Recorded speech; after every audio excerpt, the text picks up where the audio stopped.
Well, hello, my friends, and welcome back to the Sweet Spot, where IT leaders bring insights for other IT leaders and others that want to lead. My name is Carlos Vargas, and as always, it's a pleasure to have here with me my two co-hosts, Paul Lewis and Howard Holton. Hey, guys. Hey there. Hey, Carlos. How are you guys doing? Good. It's been a busy week. Much better with several pounds of hair removed. I'm feeling light in my feet. That's awesome. So today we have a special guest with us. We have Ernest Solomon, and he's a CIO for a legal services company. Hey, Ernest, how you doing? Hey, Carlos. Hi, everyone. Glad to join you guys. Excellent. So, Ernest, give us a little bit of a background of your history, the technology. What do you do on a day-to-day basis on your role?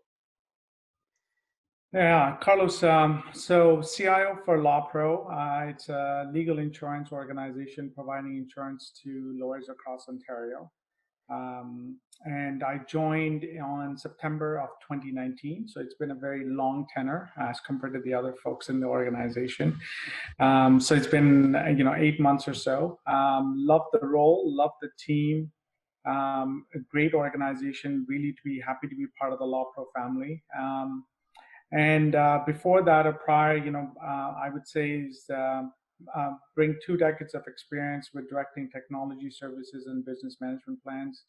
I've been fortunate enough to work in financial services, the insurance sector as well, and the healthcare industry. So taking that, all the learnings from there and working in this environment, it really brings a different level of digital transformation for the organization together.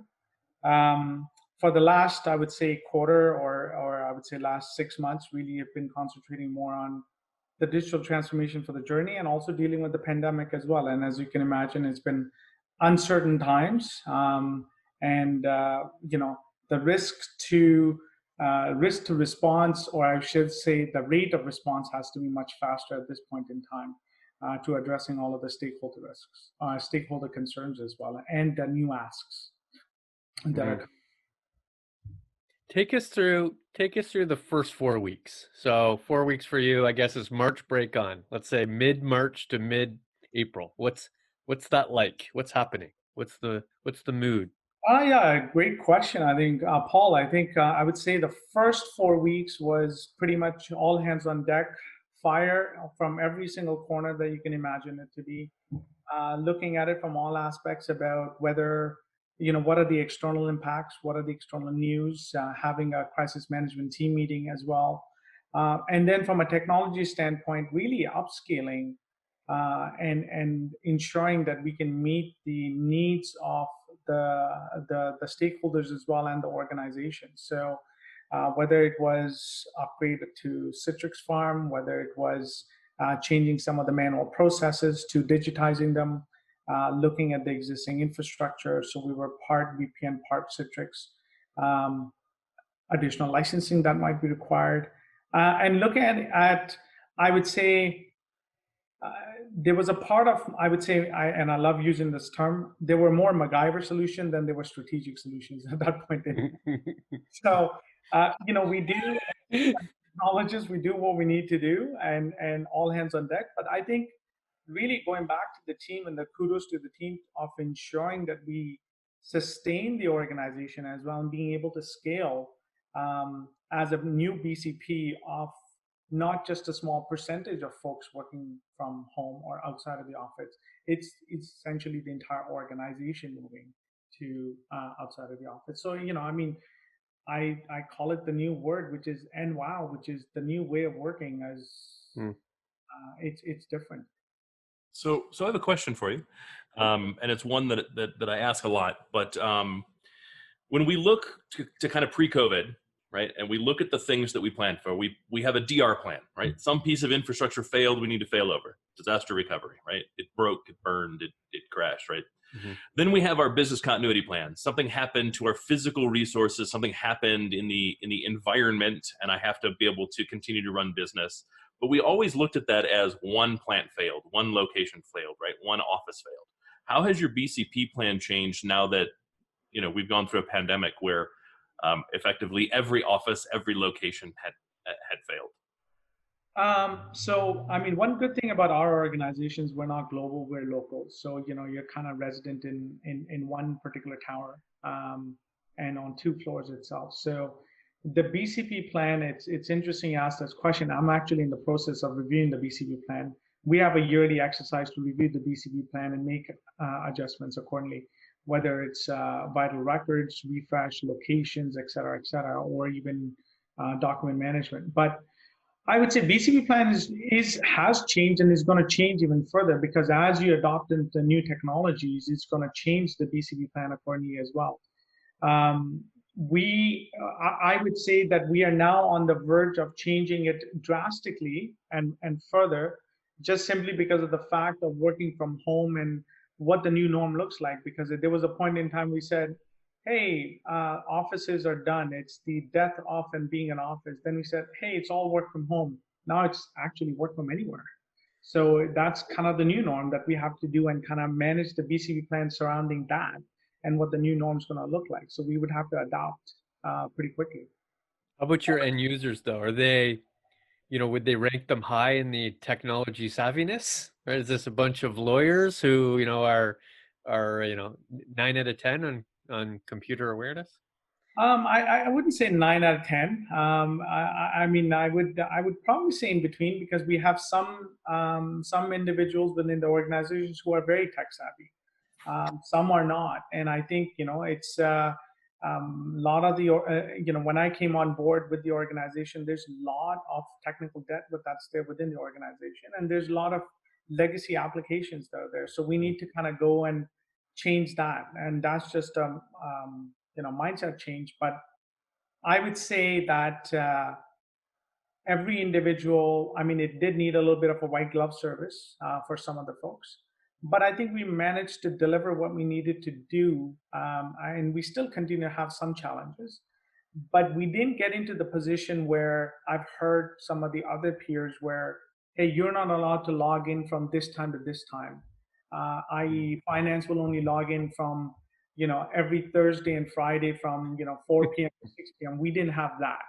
We essentially have the entire organization still working effectively at the same time. So I think that's really a good story to be told, right, from that perspective. But how about the legal community as clients? So, they're not in their offices, they're at home. And then has that affected support calls? Has that affected their connectivity to software? Are you seeing an uptick just in sort of the client side of the equation versus the sort of the staff side of the equation?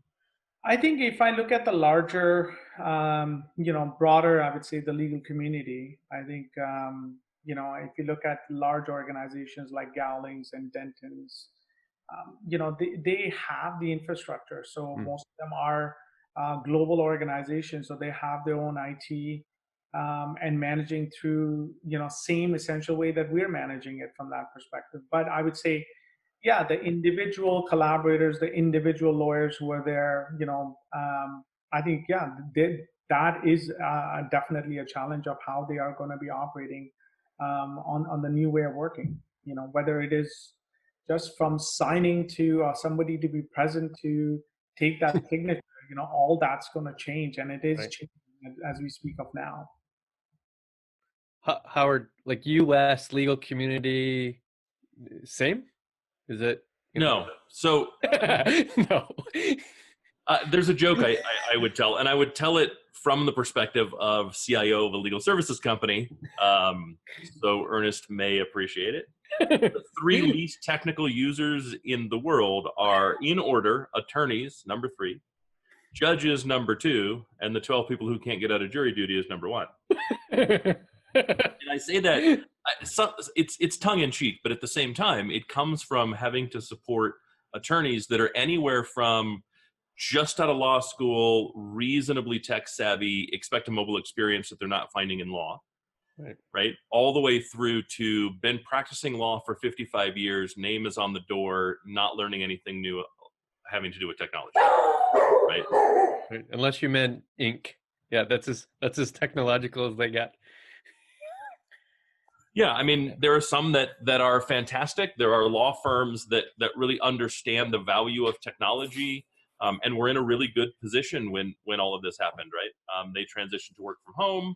It was effective, and then there's law firms that never enabled that technology to begin with. It was all fresh and new for them, and it's been a nightmare, right? Too many that didn't adopt electronic signature. Mm-hmm. I would say from a law firm perspective, that's probably the biggest challenge that you have. If you didn't have a good e-sign system in place that you knew, understood, and was the default, then this is a nightmare, right? Having to dispatch couriers carrying documents so that people can sign them is a nightmare, right? Having to implement new technology in what might be a resistant group of people, and support that when you can't get them all in a room, you can't get them all effectively on a Zoom call to pay attention to kind of show how it's going to work. That's a challenge. But ultimately, it's no different than most of the rest of the world, right? The companies that were more digital survived better in a COVID world than those that were less digital. As a general statement, right? There are some industries where no matter how digital you are, it didn't really help.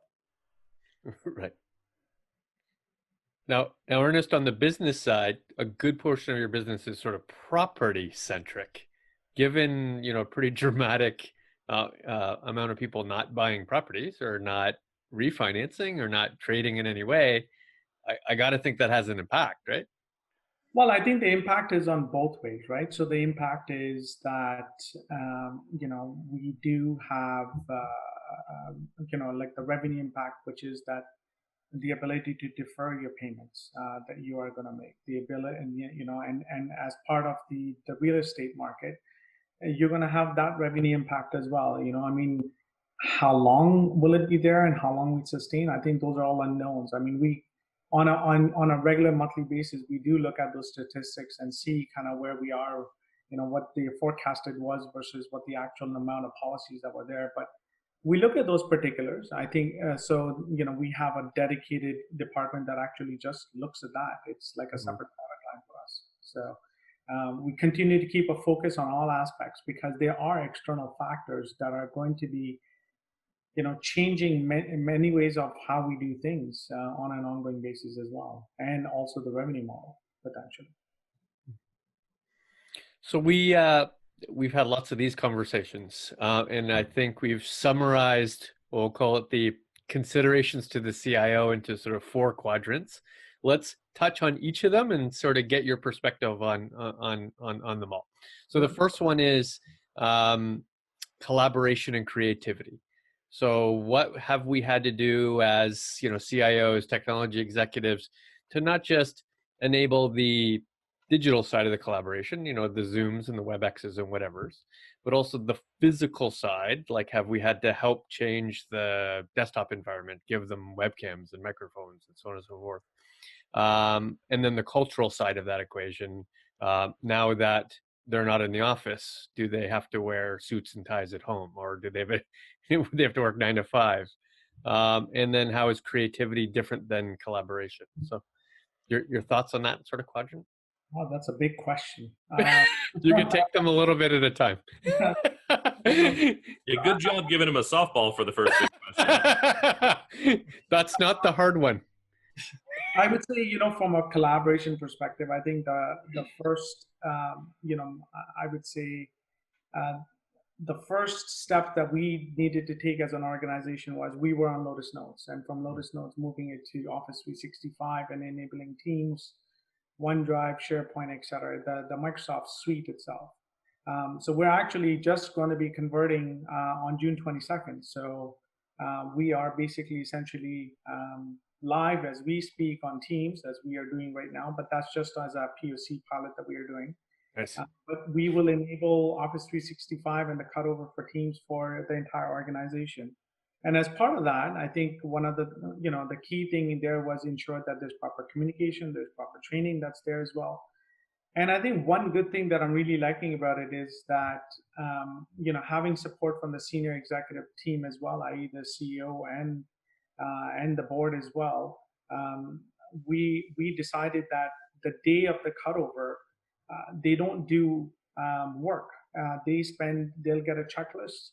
and then they'll, kind of, they'll work on increasing their knowledge on how to work on a daily basis in Office 365. Send a mail, send a chat, do a video call, calendar, my mail rules, coloring based on if I see an email from Paul Lewis, it should go as red rather than dark brown or something. But it's essentially changing that, and also still retaining some of the current processes that we have. But when we started, initially it was GoToMeeting. And we have kind of, even GoToMeeting was starting off using a video, and all of that was a learning curve for many folks. So we have managed to, kind of, it's an up and down roller coaster ride. We've managed that. I think initially for some of the folks, I would say is, people contact and of meeting people in the office or having a cappuccino or going out for a coffee. I think, yeah, a lot of people miss that. I miss that engagement as well, that face-to-face engagement. It is good, but the new norm is not a face-to-face engagement. It's a video engagement. And it's going to be, even if you're in the office, it's most likely still a video engagement that you're sitting across the boardroom, rather than it to be 10 people in the boardroom from that perspective. So I think from a collaboration perspective, that has been a change, and I think we're going to continue to build on that. I think we're also going to empower the team and help the team through additional tools that they're going to need as part of collaboration as well.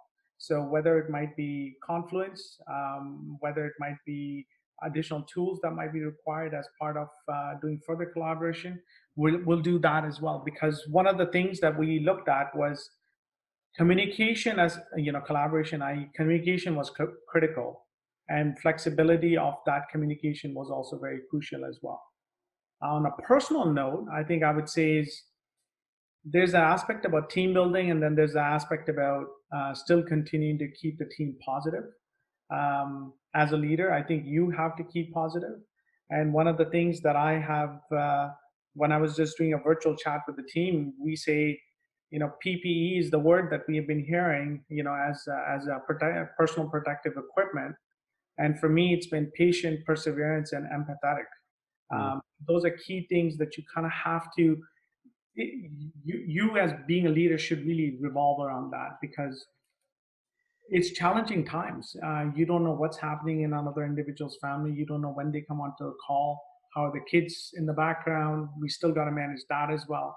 So it is definitely a challenging, and for some folks, it's a very daunting time. It creates a lot of anxiety and a lot of uncertainty. So as leaders, you have to be empathetic and kind of play as you go. There's no defined path in any shape, way, or form. And an additional thing, what we've done as part of collaboration is we know that there's a 3-year strategic plan, but I think what we're collaborating a little bit more is what is the next 3-month look like, and then kind of go forward from there on.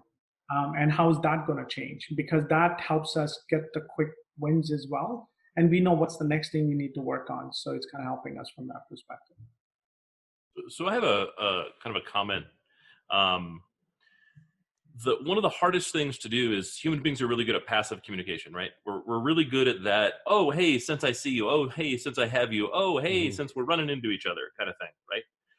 We do it personally. We do it professionally. It's kind of second nature. As leaders, we also use that to get a kind of continual temperature of our team. Is this team member happy or sad? Do they look like, is their attitude similar to how it was yesterday? That's part of passive communication. We're not so good about active communication. But the reality is active communication has suffered less than probably anything else in business, because active communication is, I have a scheduled meeting. Do I care that it's in person or over Zoom? Like, that's been a relatively painless transition. But where I found there to be a massive transition is a lot of people in leadership aren't taking the extra step to really kind of force the passive communication to become active communication. Right. So what have you done? What have you encouraged your, leader organization to do to kind of transform that passive communication back into that active communication?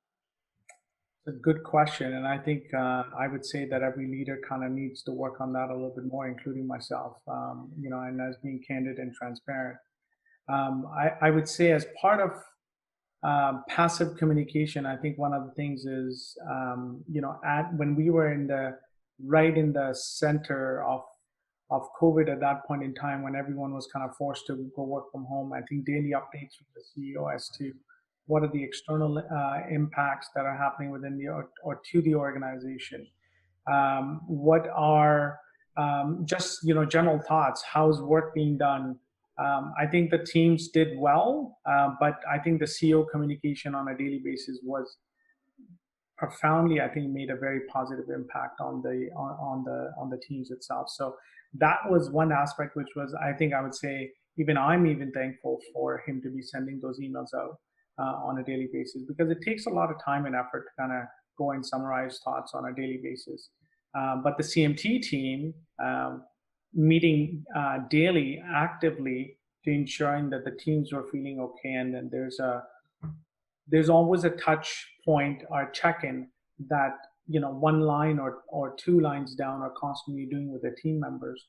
So I think we managed, because we're not that large of an organization. I mean, I would see that even a major problem when organization are 10,000 or more, and those various levels. I can see those as many gaps as to the connection and putting people first at any point in time.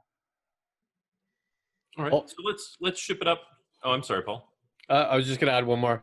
Also, we need to be comfortable as leaders to sort of shift the control and accountability, right? So the one thing I hear most often is, especially with Zoom meetings, you're inviting us into your house, and therefore you get to set the rules, right? So if your working norm is not now 9 to 5, it's now 7 to 10 and 10 to midnight. Okay. If your working norm is that I'm not going to be on camera for these hours of the day because I simply aren't ready yet, that's okay, right?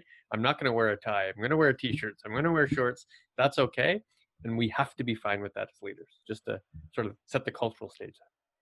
Yeah, I would say it's a great point that, the rules are yours. I think we've adapted quite well to that.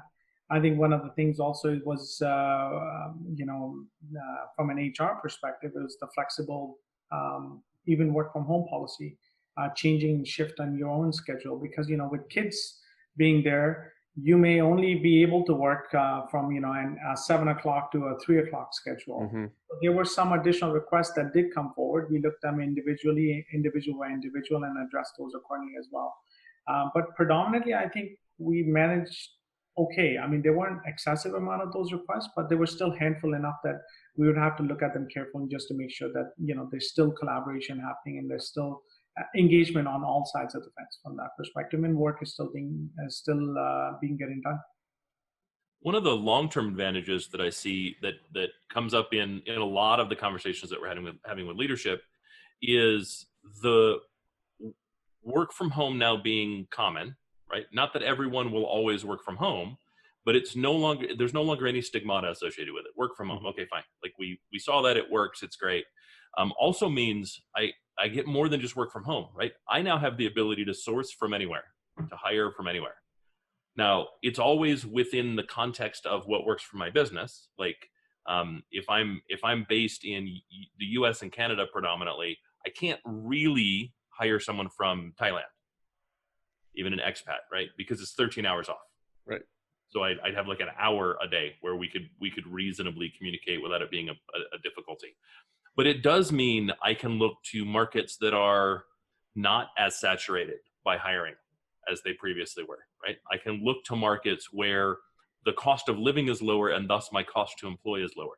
Mm-hmm. And I can also look to markets to go, if I'm hiring from more rural markets that don't have a strong business focus today, one, there might be a talent pool there I can take advantage of, and two, I'm almost guaranteed a more loyal employment audience, right? Someone that wants to remain in that area is also going to want to remain employed by the same employer for a long time, right?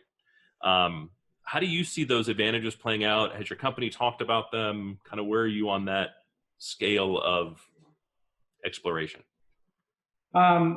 So just to clarify your question, Howard, are we saying with regards to more about people management and actually looking at the opportunity, or are we saying just from a business overall perspective? People.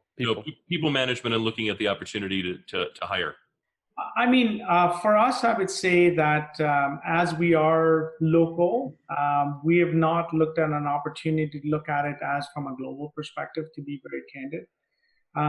But I would say for organizations that are global, I mean, essentially you could look at it as just a general overview would be is you as a leader have to look at this particular aspect where we are in as an opportunity to either identify how it's going to improve your business and how it will let you sustain your business, and to also address any of the existing risks that may be there. But yeah, I mean, I would say if you are a global organization, this would be the time to look at it holistically across of how you do people management even across the globe. For us, I guess in one way, it's God's blessings that we are all local. We can manage. We're all on the same time zone, and we're okay now. Previous two organizations, completely a global environment. So connecting at that point in time was harder because office times are different. You are about 8 to 10 hours difference. Today, I mean, it would be a little bit better. I see it to be a little bit more of an improvement because a lot of the folks are not doing the transit times. The transit times go away. So Sure. I can get up and sit in my pajamas at 7 o'clock in the morning and do a video call, as what Paul said, and those are the rules of my house. I could sit in my pajamas and do a video call. But if you look at prior COVID, you would say, hey, I need to get up, I need to get ready, I need to go into the office. It's a two-way transit time, so I can't really talk to you at 7. I'll talk to you at 9, but by that time, that individual's ready to go home. So Right. I think now you have a better opportunity. But even to make it real for you, like you're used to hiring in GTA and having people come to the GTA office. But imagine if you can't find a data scientist in Toronto, but there's one at McGill who just graduated in Montreal.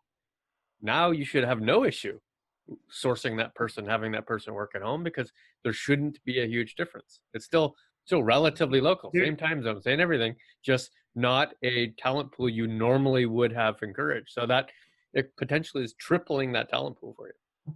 I fully agree, because I mean, I can give you a perfect example. I just hired 2 individuals. Their onboarding was remote. Their training was all remote.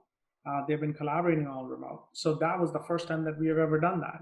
And just to kind of do that and go through that experience, it was, before it was a checklist. You go through the checklist. Oh, I've done this and X and Y and Z, and here's your badge. And you have to go to Cadillac Fairview to go and get your Right. It's a different way. You don't need to go through that. You're actually accelerating the onboarding process as well.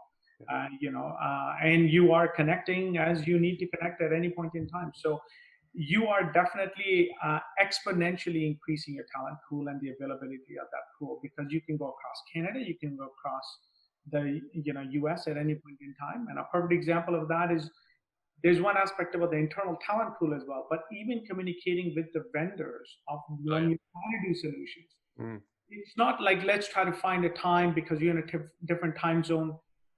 What you find more is that every vendor who I communicate with, i.e. partner, they're more than ready to jump on the bandwagon to help you. So there's that level of extra due diligence and extra support being there as well. So time zone is kind of quote unquote a little bit out the door, and we're all collaborating as whatever time it is. I mean, I have a meeting at 5:30 p.m. today, where I would have said before 5:30 I got to go catch a train. Well, it's Right. a different thought process.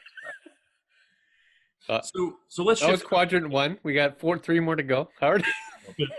Let's shift it up a little bit. So, like my favorite topic to talk is leadership and people, no doubt about it. But let's move into more kind of the nuts and bolts of IT. So we have a pre-COVID resiliency and capacity focus, right? Post-COVID, or in a COVID world, right? We've seen a lot of that change. One example is pre-COVID, a lot of us were focused on application response time as a KPI, right? I controlled the network. I controlled the time it takes for packets to move. I have the ability to do that. That becomes a big focus. Now we move to a COVID world, and that focus often shifts to availability and accessibility. How has your kind of resiliency and capacity planning changed in COVID? Oh, I would say extremely. I think it's changed drastically. I mean, a perfect example is, you have a Citrix server farm, and we basically multiplied it by 4 to kind of make sure that we can at least just sustain the organization from that perspective. So, and now we're, after what we have just agreed upon as a team together is that as our next sprint cycle that we're going to go forward is we're going to look at as to what is the current solution, what are the current gaps. I think what we have done so far is we have just stabilized the environment. We're not really optimized the environment. I think that would be the next step for us to do, which is the solution that we have for remote connectivity, is it really the right solution? And can we continue to address those challenges? And do we need a different solution from that perspective? So I think for now, we were in a firefight mode. We needed to do what we needed to do. We needed to scale the network. We did that too. We needed to scale the Citrix farm. We did that too. We needed to scale CPU capacity. We did that as well. So there was many things that happened while working remotely, because obviously the use case was never there that the entire 2 floors, the entire organization is going to be working remotely. So we have adapted, but I think now we need to optimize. That would be the second phase that we need to do. Optimized and kind of course correct, right? Go back and review the decisions that were made and say, hey, are these right for sustainability of the organization? Mm-hmm. Agreed. Well, I mean, the way that I would be looking at it is, and just to build on that, Howard, is course correct in the sense that what we have done so far, does it meet the needs of today, and does it meet the needs for the future? Because we are still on that transformation journey for the next 3 years. So how are we going to be able to sustain that as well? Because we don't want to go and build a solution now and then take on another solution thereafter 2 years from now. So hopefully we can land on the right solution to address all of the user needs. One of the things that I see commonly is shortcuts that were made in COVID for things like compliance and governance, right? And I'm seeing kind of this split, right? Organizations that went, I've made a tickler file, like I can't deal with it today, so I've made a tickler file that says in 2 months, 3 months, or every month, like I review this, have we stabilized enough to fix this issue? And then organizations that that are ignoring that challenge completely. I think one of those is smart, and one of those is a resume generating event.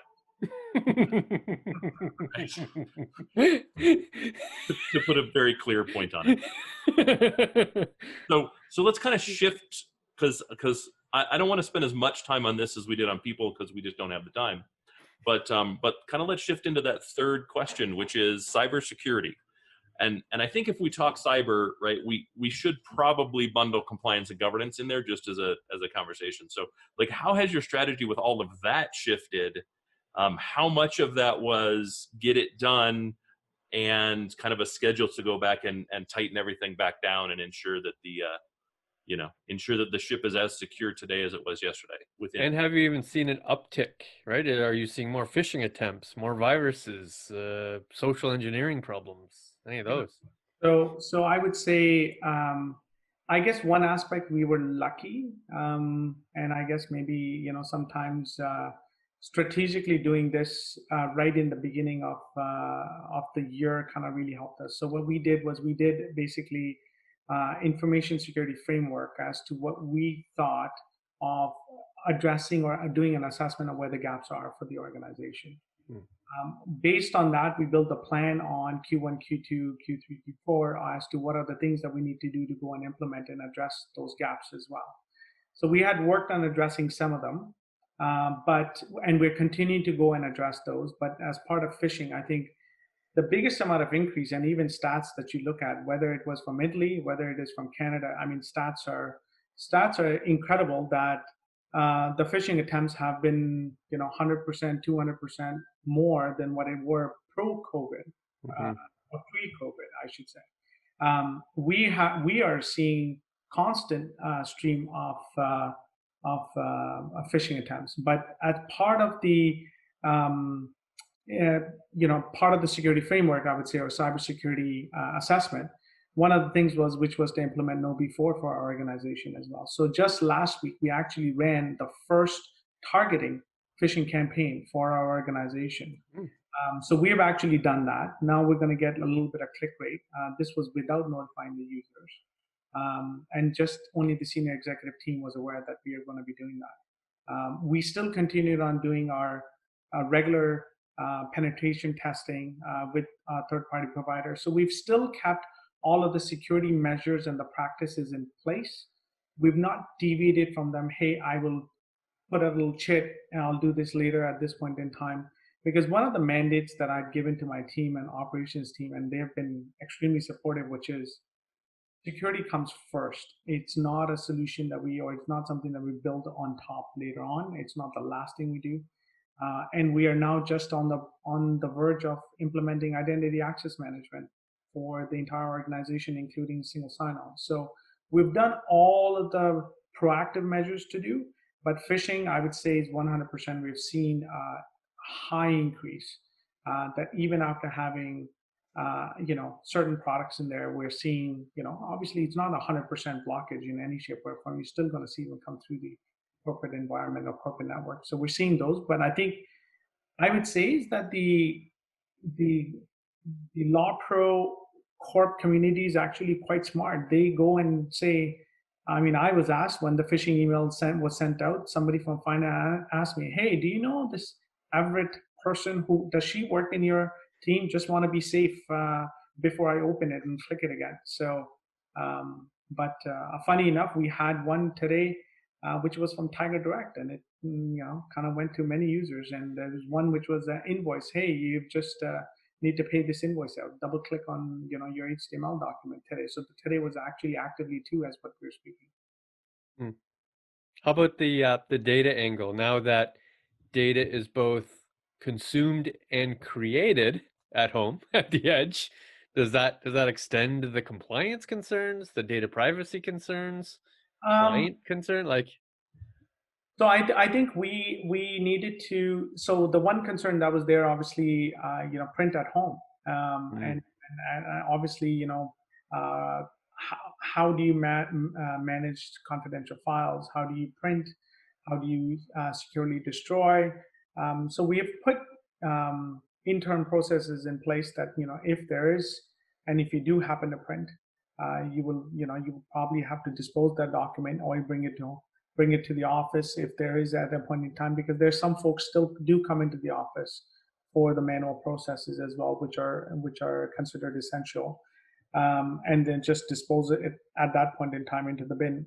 But other than that, I would say so far, because we're in a predominant Citrix environment, you're working within that window. So we have not had major concerns with data that's been created on the end compute from that perspective.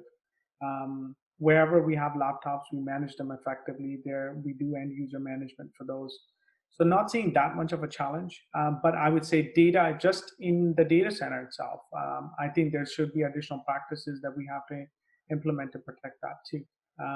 As we're looking at a data center hardware solution, which keeps the data at rest even if there's a ransomware attack. So looking at those types of things as well on ongoing future implementations as well. So we've got 5 minutes. We'll tackle the fourth side of the square. And it's the easiest one. Okay. So fourth side of the square is, we'll call it the digital pivot, right? So what we thought we were going to do project-wise in January is probably not the same list that's happening right now. And we always talk about sort of 3 categories of companies. So first thought is, in which category are you, right? And then how is that affecting your plan? So here are the 3 categories. There's the thrivers, right? Think of this as snack food company, right? They're now 25% increased from what they were, or media streaming, or things like Zoom, or even technology companies. We're earning our revenue. We're in fact driving more volume in many ways, right? Then there are the ones challenged, right? That anybody that required a geolocated person, theme parks, movie theaters, auditoriums, travel and tourism, planes, right? They're at near zero revenue.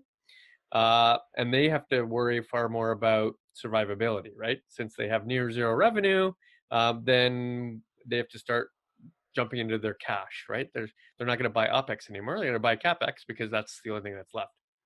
Versus the thrivers, they're much more about scale, right? Their concern is, how am I going to acquire things faster so that I can get the scale much quicker? And then the big fear, of course, is they're going to hit a step, right? They're going to hit a step to say, is that going to expose a whole bunch of security or usability or performance flaws once I hit that step? Then there's the ones in the middle, that third category, which in fairness is the biggest category. It says, I'm mostly fine, right? The revenue is mostly fine, a little bit of a hit, it'll survive. But there's been some aspects of my business that was physical in some way. There was a branch, I needed to be one-on-one, or I needed to go to a grocery store, right? Or there was some, wet signature that was required in that process. And therefore I've had to sort of change my set of projects to determine how I need to go forward. But what do you think about that category wise? So I'm going to say you might not like this answer. I might be a little bit of hybrid there. Hybrid's fine. And I think it's probably the last one I would say, because we're not essentially in a way Facebook or YouTube, Netflix, that the revenues are different because of the availability of the what it is today. I would say for ours, it's revenue is okay. I think there is a hit for that particular revenue. But I think what I'm essentially very proud of as well, which is that the CEO and the board has continued to support the technology transformation journey, and not put a halt on that. Because what can happen in an organization, revenue goes, well, you need to reduce your spending, in parallel as well, and then manage the costs accordingly as well. What we have been doing is, even though we've seen that, we're still looking at the transformation because it's essential to our business for us to continue and for us to sustain. So we have to make those investments, unfortunately, at this point in time. Yes, there are other methods, i.e. financial engineering. You're going to go from CapEx to OpEx, or you could do a deferred payment, you could do many other things. But essentially, what I'm feeling at this point in time, and this is just a personal reflection, by the way, you have organizations which are wanting to help more at this point in time, provide more resources at this point in time. So it is your opportunity, and you create that opportunity for the betterment of the organization, and actually leverage that skill set to kind of go forward. So whether it is identity access management to anything else which is key on the agenda to do, from whether it's application modernization, I would say at this point in time, every organization, it's an opportunistic time. If you can take advantage of it, then why not? For us, we're continuing on the technology journey. Yes, there are one or two things that we think should be delayed because I think they were nice to haves. We have essentially moved those at a later point in time, but the core essential piece, we're still continuing to go, and and the mandate is still there to go and address those from a technology strategy perspective. One of the things that I wrote about is effectively COVID should have taught us that every company is two things. Every company is a technology company, because that's how you're going to deliver from now in and into forever, and you're a logistics company. Right? Companies that ignored those two things had a really hard time coming into COVID. And companies that continue to ignore those two things are going to have a really hard time with their survivability after COVID. Agreed. And, just as a last point, I would say is that, there are extraordinary times, and the ordinary rules that you had don't work anymore. You need a lot of agility, you need a lot of adaptability. And as a leader, you have to focus on, multiple things at the same time. But I would say is you have to focus on yourself. You have to focus on the external impacts of what's happening within the outer world itself. And I think you have to keep a constant focus on what's happening within the peers, the team members, and your customers. Is your customers now wanting a different change? So you may not want to change, but maybe if the customer is saying, hey, I want this as a change, then you may have to adapt to it at that point in time as well. So that's also an external factor that we have to keep in mind, as senior leaders, to make sure that the ever changing customer landscape, I guess, at this point in time. Well, it was great. Awesome conversation. Yes, thank you. It's Over to always Carlos. it's always great to sit down and listen that conversation, Ernest. And if we think about other CIOs, other peers, that they could be here right now, what will be your last words for them on what they can do through this challenge? What will be some words of encouragement for them? I would say, you know what? I mean, it's a great question. I would say, as senior leaders within the organization, you have to continue to motivate your teams. You have to empower them as well. You have to continue to establish trust within the remote organization, because they have virtual teams, and it's even now more virtual than ever. I would say swift trust is key. I think it's got to be people centric. And I think more and more, I would say, as any CIO within the organization,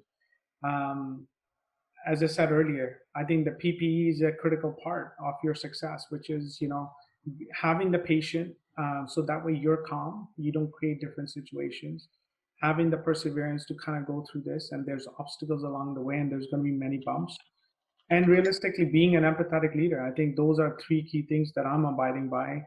And certain things have changed, but use that and actually communicate as required to the teams, because they need that touch points, they need those check-ins.